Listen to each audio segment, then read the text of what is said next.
Shalom à toutes et à tous, dans le beau nom de Yahshua, le Mashiach ben Yahweh, Yahweh notre Elohim, l'Elohim d'Israël. Amen. Aujourd'hui, nous commençons un nouveau livre dans Shemot, Exode, pour la paracha Shemot du même nom, chapitre 1 à chapitre 6, verset 1. Chapitre 2. Il y avait un homme de la famille de Lévi qui avait épousé une fille de Lévi. Cette femme conçut et enfanta un fils. Elle considéra qu'il était beau et le tint caché pendant 3 mois. Ne pouvant le cacher plus longtemps, elle lui prépara un berceau de jonc qu'elle enduisit de bitume et de poix. Elle y plaça l'enfant et le déposa dans les roseaux sur la rive du fleuve. Sa sœur se tint à distance pour observer ce qui lui arriverait. Or, la fille de Pharaon descendit pour se baigner vers le fleuve, ses compagnes la suivant sur la rive.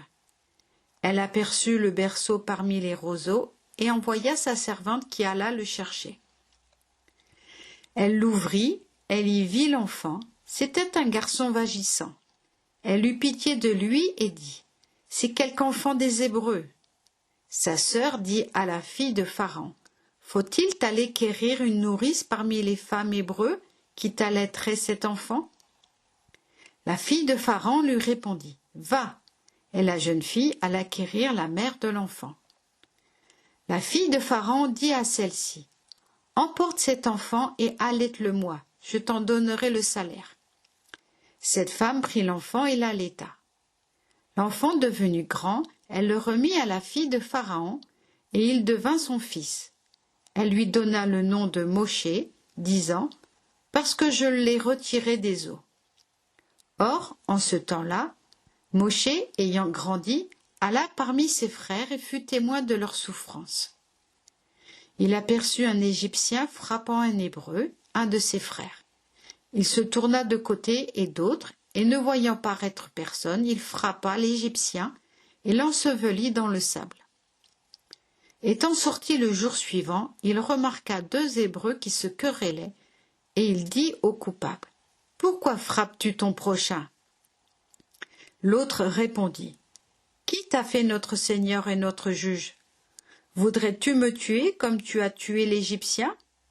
Moshe prit peur et se dit, « En vérité, la chose est connue. » Pharaon fut instruit de ce fait et voulut faire mourir Moshe. Celui-ci s'enfuit de devant Pharaon et s'arrêta dans le pays de Madian, où il s'assit près d'un puits. Le prêtre de Madian avait 7 filles.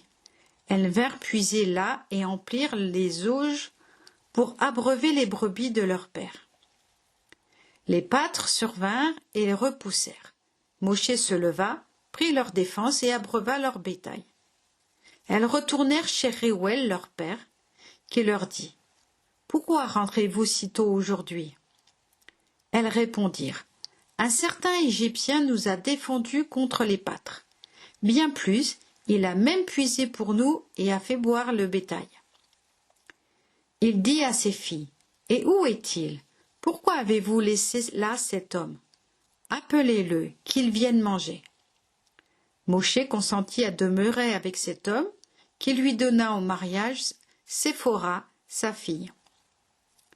Elle enfanta un fils qu'il nomma Gersom, en disant « Je suis un émigré sur une terre étrangère. » Il arriva dans ce long intervalle que le roi d'Égypte mourut.